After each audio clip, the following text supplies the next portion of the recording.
the pushy broad from the Bronx, New York.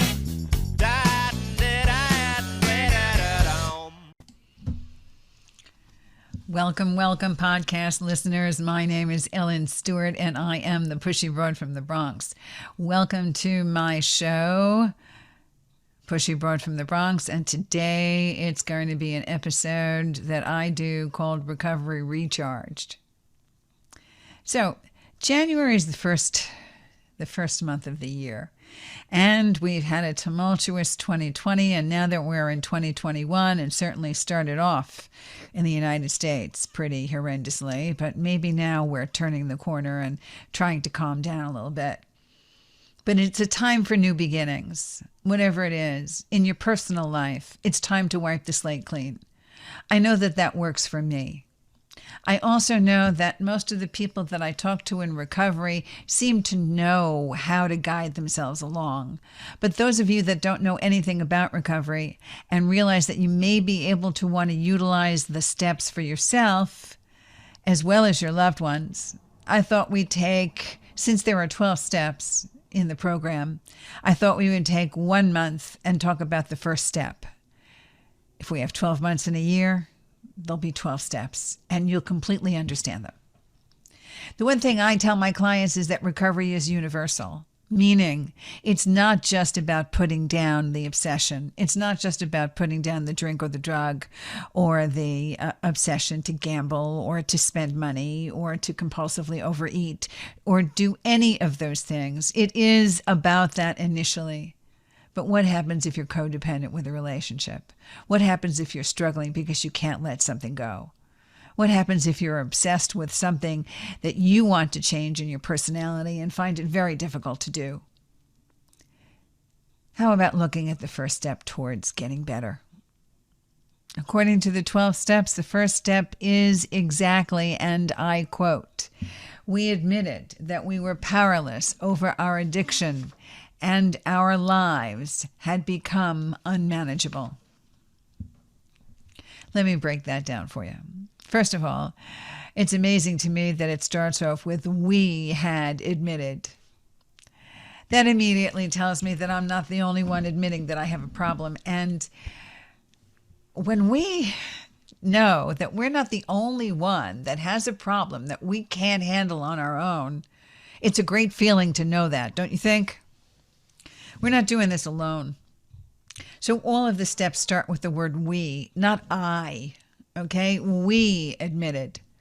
Because there is safety in numbers. There is a camaraderie that we need. So that's very important to remember. Whatever problem you have and you want to overcome, know that in the world someplace, somebody else has that problem as well. We had admitted, or we admitted, meaning we got honest. Okay? So we may have admitted it in a 12-step meeting, or we have admitted it just to ourselves. We may have admitted it to our coach, like the Pushy Broad, like many of my clients do. They admit that their drinking and drugging constantly is not working, or they admit that their overeating isn't getting them anywhere, or they admit that their codependent relationship is not working for them. Or no matter what, they admitted that no matter what they're trying to do around it, it's not working. We admitted. We came clean. We became honest. And even if you're just looking in the mirror saying, "I don't think this is going to work," or "I may be drinking a little too much and I'm getting nervous about it," and I'm first looking at it for the first time and saying, "This may be a problem," you're right. It may be the first time in your life that you're admitting that. And you're not walking away from it, and you're not shoving it under the rug or being in denial about it and saying, "I don't have a problem. I can handle it. It's totally fine." We admitted. We've come clean. This is the honesty stuff. And even if you just admitted to the mirror, you're still admitting it. And it's the first step in turning the corner. It's fantastic. We admitted that we were powerless. Wow, powerless is a very big word. As the pushy wrote from the Bronx, I pride my life on being powerful, unafraid, self-aware, hardworking, young at heart. But there are some things that I am powerless over. And for me, I am powerless over alcohol and drugs. If there's something there, I'm going to want to do it. And I'm going to want to do it to excess. I'm also powerless over my feelings of compulsive overeating. If there's cake, candy, or ice cream in the house, that is all I am thinking about until it is gone. To excess, overboard. Powerless. Powerless to stand up to it. Powerless to use my willpower against it. And many people see that as defeat. Many people see that as being weak. What do you mean I can't stop drinking if I don't want to? What do you mean I just can't stop having a drug when occasionally I can smoke a joint just like everybody else or do something else and I'm totally fine? Or what do you mean I can have 24 cupcakes in the house and only eat one? Can you? How long have you been trying? How many years have you been trying to moderate your compulsions? How many years? How long? What is it costing you? Relationships, friendships, loved ones, your own personal health, your own personal sanity? What is it costing you? So I'm here to tell you, just listen to the words of the first step. We admitted we were powerless. I like the fact that it's past tense. We admitted. We've already done it. We've taken the first step. We were powerless. We realized that what we were doing wasn't working. We can't combat addiction by saying we're going to moderate it. We're powerless over it. I know I can't pick up a drink without wanting 12 drinks. I know I can't smoke a joint without wanting all kinds of other drugs. I know I can't eat one cupcake if there are 12 of them sitting in front of me. I know that about myself. When do you get to know that about yourself? When do you get to know that you're too wrapped up in a relationship to see the forest for the trees? When do you get to know that when you're at a party, you're the one that's drinking more than anybody else or drugging more than anybody else? Or when do you get to know that every single time you walk to the refrigerator, you keep telling yourself, no, I'm just going to eat one thing and I'm going to walk away? We admitted we were powerless, have no control over our addiction, that our lives had become unmanageable. Unmanageable. All we can be thinking about is the drinking and the drugging. All we are thinking about is, when is the next drink? When is the next drug? When can I get something else to eat that I shouldn't be eating? That's what happens with the first step. It is our honesty step. And it's a hard one to take. Nobody takes this step easily. Sometimes it takes a really long time. I started using drugs at 14. I started to take this step in my 30s. Okay? And before that, I almost died. I can't tell you how many times. And the other thing I want to tell you is we admitted that we were powerless. I could not admit this alone. I had to walk in the rooms and listen to it. I had to feel comfortable enough to be around people or have a therapist or a coach to tell another person, I can't do this. I can't do this by myself. I can't figure it out on my own. And then to realize that we're not weak because of it. I always tell my client that it takes a strong person to say, yes, I can, but an even stronger person to say, no, I can't. I cannot do this alone. I need help. And somehow saying I need help is the most difficult thing that most people do. And men find it extremely difficult. But the clients that I work with that are men that turn around and say, I need help, they know that what they tell me is in complete confidence. They understand that saying I need help is part of growing up, no matter how old they are. because it means that we are proud of ourselves no matter what. That we can turn around and say to ourselves, okay, I've got some things I got to learn. I don't know everything. I am not an island. I have to learn new things in order to make some changes. And if you look at it that way, it's not a defect of character. It's not a weakness. It's getting real with ourselves, being honest, and admitting what we can do and what we need help doing. And the moment you're aware of that, and the moment your humility kicks in and you realize that you can say, I'm not having a good time with this. I got to figure something else out because I keep doing the same thing over and over again and I'm getting the same results. The moment we know and the moment we admit to ourselves and to another human being that we are powerless over our addiction and our lives are unmanageable is the day we open our minds and our hearts to turning things around.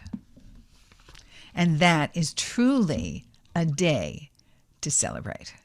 Make decisions, find the right choice. Know yourself better, find your own voice. It's okay if you need help today, because everybody needs a little push.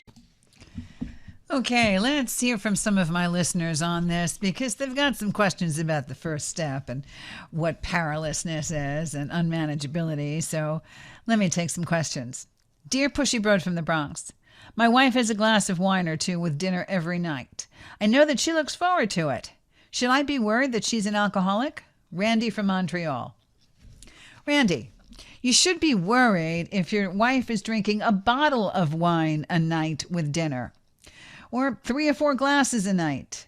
1 glass of wine with dinner every night and she stops there? No, she's able to control it.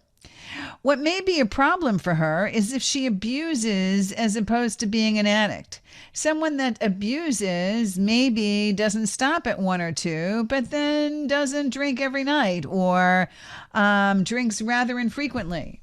So addiction or alcoholism is based on frequency and quantity of use. How often and how much? We know that 1 glass of wine a night, in many instances, if people can just do that, many medical experts say that's kind of a healthy thing to do. There's been evidence in that regard. But an out-and-out alcoholic knows they can't just drink 1 glass of wine. That's the criterion. Alcoholics can't just drink 1. You know that potato chip commercial, you can't just eat 1? That's what happens when you're an alcoholic. You can't just have 1. It's really very simple. And alcoholics may be in denial, but they know darn well that they are. Because you're not supposed to just drink over and over again until you can't stop anymore. You have to stop yourself. Addicts and alcoholics don't know how to stop themselves